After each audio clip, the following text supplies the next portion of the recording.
ovdje Tehnosvet. Danas smo dobili jednu jaknicu. Jaknicu smo dobili za mog kuma. Da vidimo, iz poštu su već otvarali. Naplatili su mi 700 dinara za jaknu. Ali lepo što je ovdje upisali da košta jeftinije, inače koštalo malo više, oko 40 eura. Sad samo da otvaram da ja to nešto ne sjebem. Ne zeznem. Tako da... Samo da polako to... Mnogo zeznem. Nadam se da ovi nisu ništa iskasapili sa pošta. Otvaramo. Kum je htio da naruči jaknicu pravom boje.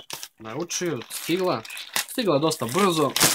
Onako, obzirom da ovi naše nešto čačkaju. Evo ovako, znači stiglo u ovom pakovanju. Na slici je malo drugačiji izgled. I očekivao sam da bude drugačiji materijal. Ovo materijal onako drugačiji izgled na slici. Znači skroz drugačiji izgled na slici. Drugačije boje. Ova je boja takva kakva jeste.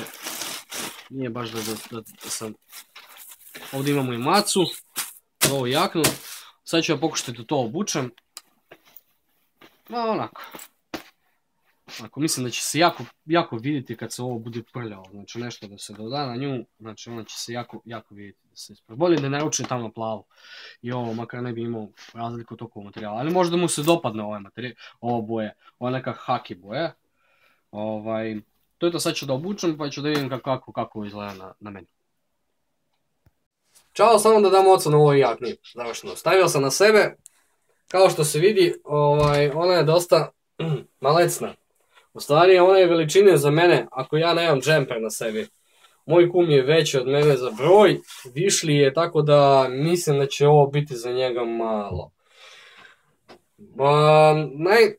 Što mi najviše mi smeta sa tim stvarima kad naručiš ovako, mi smo i pogledali dimenzije, ima tabela, ima sve, ali svejedno kao što se vidi, znači ima veličine XXL.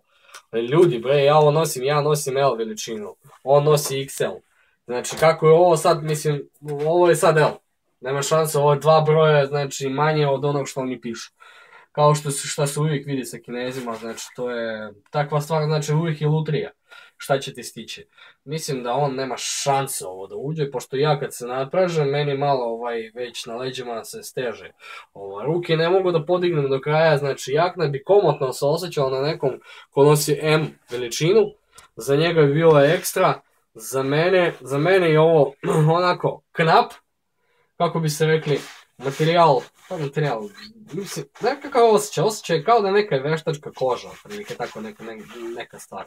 Eto, to je bilo to. Ćao, vidimo se.